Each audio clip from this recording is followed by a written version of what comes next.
Quick, I don't know why. Yo, welcome everyone to a brand new video, and today it's time for Psgl F2 round 4, and we're racing around Qatar, and you guys can see it in the title. We are gonna win this race. So, I'm very excited to commentate over this video. But first, this was the first lobby we did. I was stuck in cockpit cam. I can't change it. As you can see, the guy who was the host of the lobby got the wrong settings in, so I had slightly bit of panic that I was stuck in cockpit cam, but luckily it was just a settings thing. But yeah, this is our first lap, this is our banker lap, and now this is the penultimate corner, and we That's what I mean. I always invalidate in a fucking dumbass corner, man. I can't do it. So yeah, that was our first lap. We straight away went into the pits. Same sort of split on our second lap. We just straight away went out. If we invalidate this lap, we can do another 2 laps. But again, the penultimate corner, I can't do it. and we invalidate again. So not a really good start of this qualifying, as we've already invalidated 2 lap times in the same corner. So this is our 3rd lap time. We're currently P20, still around the same sector 2 or 3 split. But this time, penultimate corner, we managed to keep it within the white lines, which I was very happy about. But then I missed the apex in the final corner. Apex is an option. So it wasn't the best lap, but at least we've got a valid lap on the board, and that brings us to P8 for now. But we went back into the pits, and this will be our final and fastest lap time. So first corner, 5th gear, and back on the power. Really important to have a setup that really bites into the corner, I would say. And for this next double right-hander, we turn our ERS off, as we don't want to derate at the final long straight. And we are improving in our first sector, so we're doing a 0.237, which is pretty good, I would say. Can get a good lap time out of that.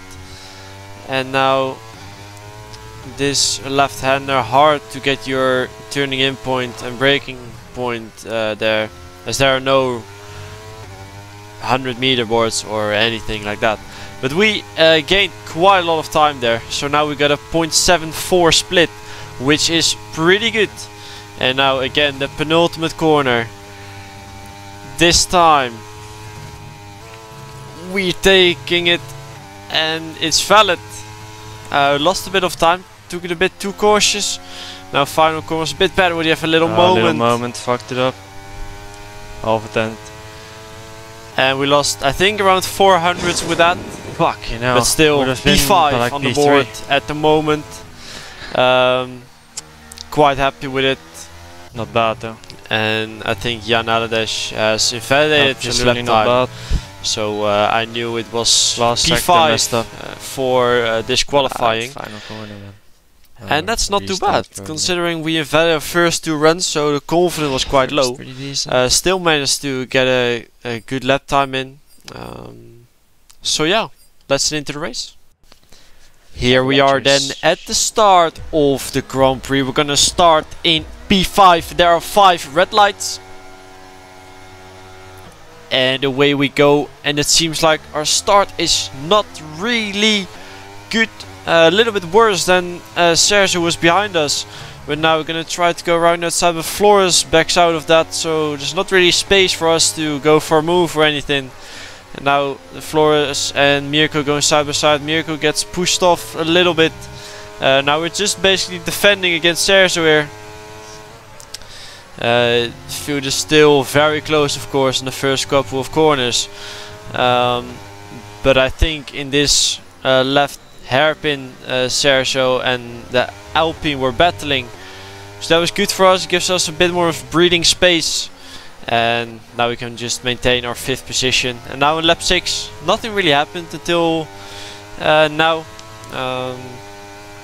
but we used a bit of ERS coming out of that left-hander, and I felt like I got a little bit more straight line speed than Mirko, and especially in this final sector I felt pretty confident, even though the penultimate corner is still my enemy. But now we are very close here, and I was gonna turn on my overtake and Mirko was not using anything or defending at all. So it felt like a free overtake, to be honest. So up to P4 we go. Mirko is still very close to us, and he's still going down the inside there. So you have to give him space on the inside. But we got more momentum on the exit of the corner, so we managed to stay ahead of him. And now I think we just got this position, so up to P4 we go. And now one lap later, lap 7, I think the cars behind in front of us are gonna battle a bit. Flores wanted to get into the lead, so he just does the double overtake, because why not? Battling with the Alpine there. Alpha Tauri, my bad. Jack West going around the outside as well, so the Alpha Tauri went from P1 to P3 here, so he wouldn't be happy with that. Now in lap 13, yesterday was Psgl of 1 when this race happened. So like I said here, I'm gonna follow if anyone ahead of me boxers, okay? So one day before this race, it was Brandon who pitted in lap 13. He won the race, so I was like, if anyone boxes this lap ahead of me, I will go in as well, because then I could just stay in the DRS, save battery, and this is basically perfect. When Camille went into the pits, we are following him, but then on the pit entry he's braking very late and he takes a 5-second penalty. Yeah, that's 5 seconds. Nice. So that's Camille with a 5-second penalty for speeding in the pit lane, but that means he's quite far ahead of us now, as you can see. So I was worried that he would be like out of the DRS zone, or out of a second, over a second away from us. And as you can see, he actually is, so we need to push quite a bit to make sure we can stay with him and don't lose DRS here, as that's crucial around this track, as it's such a long straight, high downforce, so slipstream is very powerful. And now we're just blasting, but as you can see the gap's already around 7 to 8 tenths. So I was fairly confident to stay within this DRS, and now as you can see on minimap, everyone went in except of my teammate Jan, but he was quite far at the back, so he shouldn't be a threat for us in this race. And now you can see the guys are coming out of the pits, but we can just stay behind him, as P2 is basically the best position to be in on this game. And yeah, Camille is a 5-second penalty anyway. But yeah, we are basically in P1 if you Cheers, man. count a Camille's penalty. But this is what happened in lap 16. I was just waiting, but then Mirko sends it down the inside. So I'm giving him the opportunity here to make a move on me, because I was basically too close to Camille starting at the start of the long straight. So this is an example what I started doing every single lap after lap 16. I just needed a gap to Camille at the start of the long straight, and as you can see we are driving pretty slow through here, leaving a gap of around 6 tenths, just to make sure that whenever we are on the long straight I won't get too close to Camille and just can defend with my DRS and ERS. So now, even though Mirko is very close to us, we are still gonna be confident to stay ahead of him at the long straight.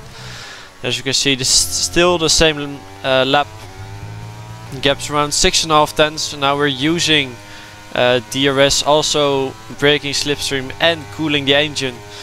And as you can see, we can just do this basically almost flat out until we reach the first corner. But now I made a mistake in this lap.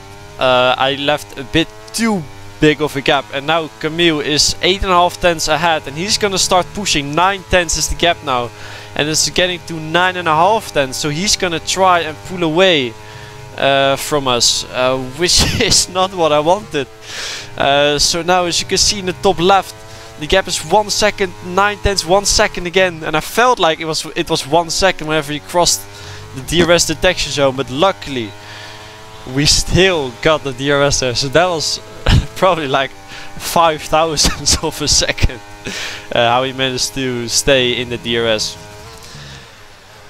So I had to be careful with that and shouldn't leave too big of a gap. And now in lap 27 everyone is very close, and now Mirko is also very close to us again. So we gotta be careful here. So again, try to take this corner a bit cautious and lose around 1 to 2 tenths to Camille up ahead. And then now it's also Jack West who was going for a move on Mirko, so that was good for us. Because the more ERS they will use, the better for me, as I was still under 100% basically. And now again, Camille's 7.5 tenths ahead, and I think he's gonna try and pull away again. As you can see, 8 tenths going to 8.5 tenths, even though we were using, so he's gonna try and pull away again. And I really should not let that happen. I even took a warning there for it. But we managed to stay in the DRS more comfortably than last time. And now using the DRS again, lap 28. And I was thinking about going for a move in this lap. A couple laps before I thought of that, but I felt like DRS is so strong. I need the final corner, final lap. I need to make the move then. So now Camille, as you can see, he is driving slower as well, and that was not ideal, especially in this corner. You can see how early he's braking, and that was not really good for us, but I think not really good for him as well, because I didn't really get why he was doing it.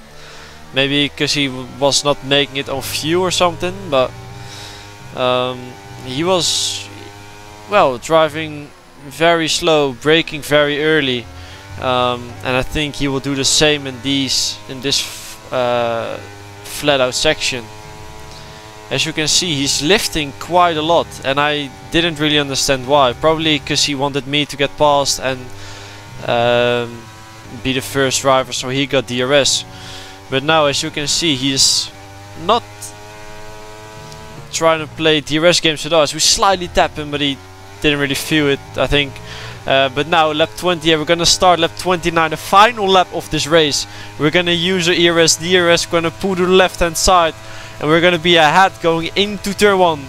And now also Mirko is in P2, so it's still not over yet. But we are the race leader for the first time in this race. And there is still one opportunity, or maybe two, for Mirko to overtake me, as there is it's a pretty long distance between the final corner and the finish line with DRS in there. But now you can see the gap is 4.5 tenths, so it seems like we will be fine as long as the gap is over 2.5 tenths or 3 tenths going on to the long straight. We should be fine and we should win this race. And now we are still on 40% ERS. We're going to use quite a bit here to make sure we have a large gap to him and he doesn't have a lot of slipstream. And now it's only 2 corners to go. The penultimate corner again, but we managed to take it well. And now the gap is almost 4 tenths, and that should be enough. So we are gonna win our first race in Psgl F2, and it's a race win around Qatar. Let's go! So